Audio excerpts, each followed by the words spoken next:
What's the easiest choice you can make? Window instead of middle seat? Picking a vendor who sends a great gift basket? Outsourcing business tasks you hate? What about selling with Shopify? Whether you're selling a little or a lot, Shopify helps you do your thing, however you cha-ching. Shopify is the global commerce platform that helps you sell at every stage of your business. From the launch your online shop stage to the first real-life store stage, all the way to the did we just hit a million orders stage. Shopify's there to help you grow. Whether you're selling scented soap or offering outdoor outfits, Shopify helps you sell. Wherever and whatever you're selling, Shopify's got you covered. Sign up for a $1 per month trial period at shopify.com/try. Go to shopify.com/try now to grow your business, no matter what stage you're in. Shopify.com/try.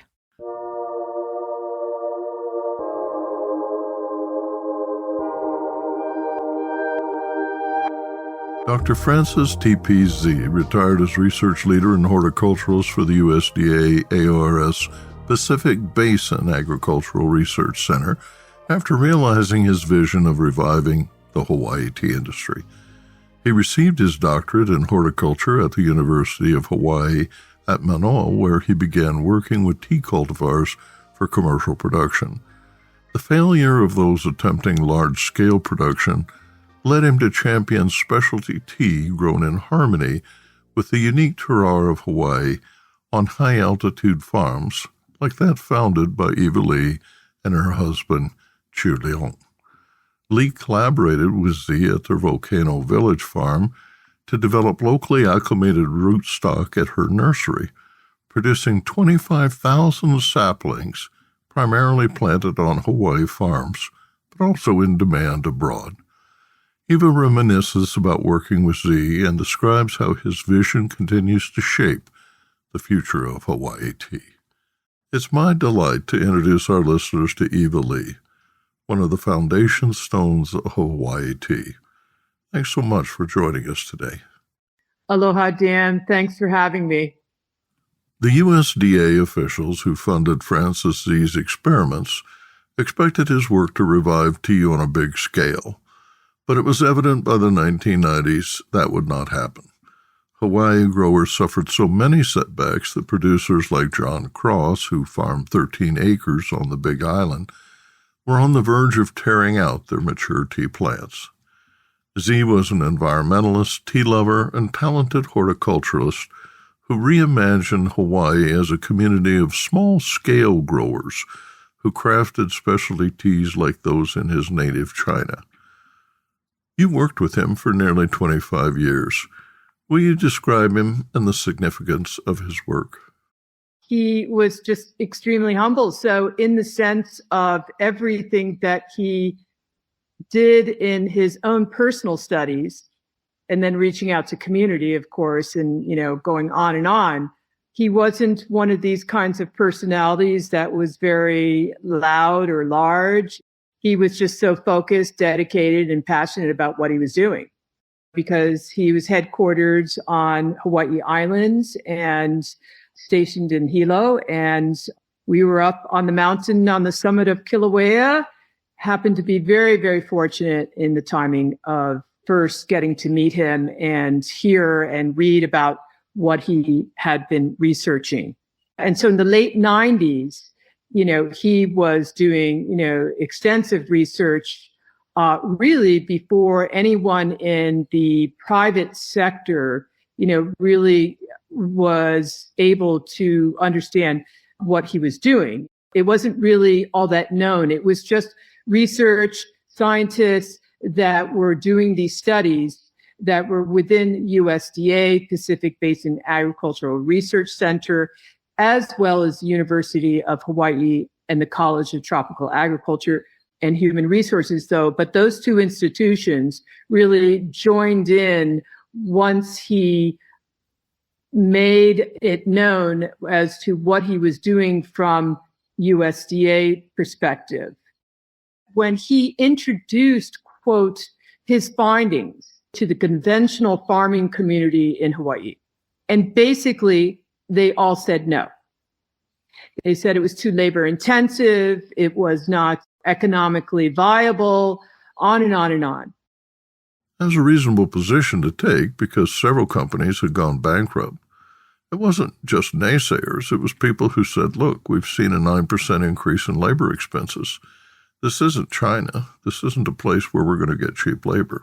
And with that said, his enthusiasm was not met with understanding a new approach to, quote, reintroducing this specialty crop to Hawaii. When he initially reintroduced it to the conventional farming community, they were saying no for those reasons before they heard really what his findings were and what the approach might be, which is what you saw in the newspaper as to, well, our conventional farming community in the state of Hawaii is not going to take this on.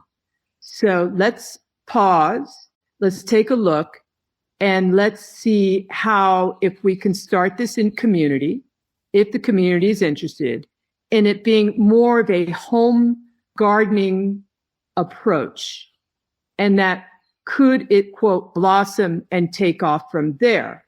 Because that was to be a different audience, so to speak, different students, different people of interest to bring this forward.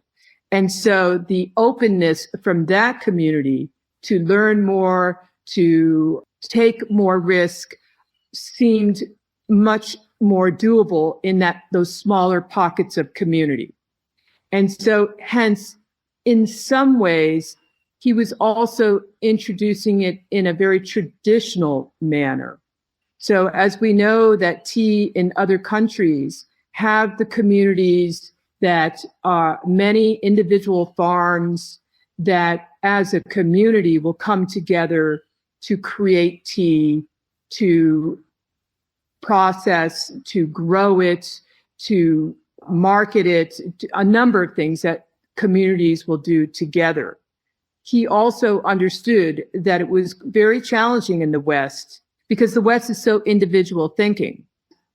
With that, there was going to be some challenges. So what was left was curiosity, was individuals that didn't necessarily want to be driven by economic development, but by cultural and agricultural resources that might be able to contribute to our state. So a combination of approaches, who he talked to in community and who was receptive, and generally who was most receptive is a community of us that had no agricultural background. And so we were not bound by some of the traditions like fellow growers, tea growers in other countries that are bound by tradition. You must grow tea like this. You must process it like this. You must. Well, here we were given a situation where this scientist, Dr. Francis Z, had done a lot of the research that was sort of this baseline data that we could then go from and create further with that data that had shown us what was possible, what was doable to integrate into our life as it was previous to tea. And then slowly, with, quote, beginner's mind, to every step of the way, we didn't have the elders saying it must be done this way. We're constantly experimenting, constantly trying to understand how best this plant works, serves, gives, expresses itself in all the various different environments here in Hawaii. And to do it in a very natural manner for its sustainability. And all those points being were somewhat encouraged by him. So not only did we receive this data, the science, the research, but through I was thinking about your one question about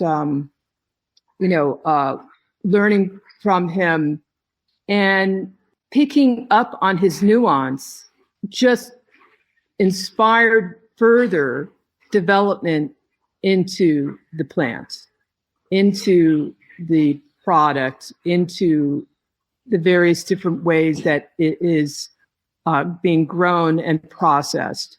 So many of it was subtle, but with a foundation of solid information to go from. And so with that, beginnings, I think, was crucial. And that just takes a very particular gifted individual. He had the science part, he had the appreciation of the arts. He's originally from Hong Kong. And so he came from Hong Kong to Hawaii, someone that is not born and raised in Hawaii. And in some of that similarity that he and I share, I am not born and raised in Hawaii, but I came here many, many years ago. When you are getting involved in a very grounded community of its own tradition in agriculture, and yet you have not that upbringing, is how you find your way in the most respectful manner. Tell us what it was like working with him. Well, he was just, like I say, so humble, but at the same time, somewhat direct. So here he is with sort of that dual culture integration, from where he's from, as well as his very science mind and culture locally. So being with him would almost be like being, in some ways, as being with a family member that happens to be very subtle in his gift of knowledge, so that it was received very easily. So in some ways, I was like the little kid at the door, just always bugging him, and he was always very patient with me, because he made it very desirable to be able to just sit and talk story with him. He was someone that understood the surrounding cultural arts that goes with tea history. I come from an arts background. Chiu, my husband, comes from an arts background. He had said to me one day, it's you folks that are involved in the arts that you have this tenacity to stay focused and create and have a drive of refining and understanding and learning and executing and developing and expression that will serve you well, will serve the plants well. So hanging out with him was just a blast. Hawaii is just beginning its tea adventure in many ways. Let's look forward together. There's so many possibilities in Hawaii that, the discussion between small, medium, big ag activities. And, there's always that camp of, oh, no, that's too big ag. That's too, but there's something in between that I think that, in a sense, for some, they look at it as big ag, but I think there are some great possibilities that can be incorporated with what is and how to bring it further forward in such a way that all parties involved would be most happy with. We just haven't, quote, found that yet. But if there is a corporation, as I have attempted in talking to here locally, that would find Hawaii of interest, I would love to sit down and talk. Most of the smallness of it is mostly individual farmers. Right. That's okay. And the success of Continuum is due to taking many different activities within tea that will support a farmer. The teas that we produce, the different grades of teas, the different markets that those go into. We also have is agritourism. And so with that said, is that people come to us have tours and tastings. It's all very custom and one-on-one. And it's, even though this is another source of revenue that supports our tea business, we're always learning from these people from different countries that are coming in. And the questions that they ask, the questions that people ask that know a lot about tea or they know nothing about tea, all those questions serve as another springboard to go from. And that I find very, very fascinating, the questions that people will share with us and how tea is related in their life. And so most of them are not growers. There's something in tea and the origin that seems to open up curiosity for people. So hence they tend to just be much more open in their presence with you. And I think it's an opportunity. So one of the activities when people come, try teas, they allow themselves to be in a safe place that they feel to open up and express themselves. Z's legacy will be long-lived, won't it?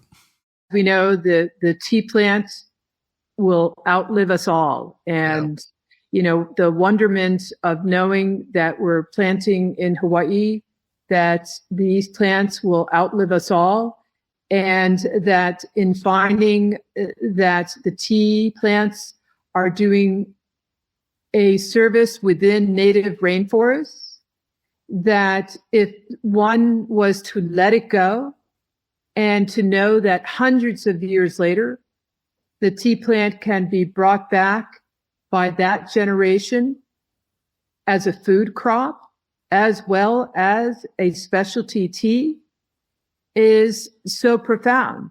So I often feel encouragement that at the moment we're first generation tea growers in Hawaii, and we look forward to next generations being able to reap and have the service of tea in however form that they find it.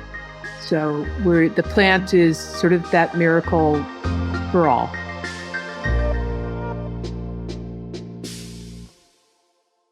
Produced by Adavita Studios. Connect your voice to the world.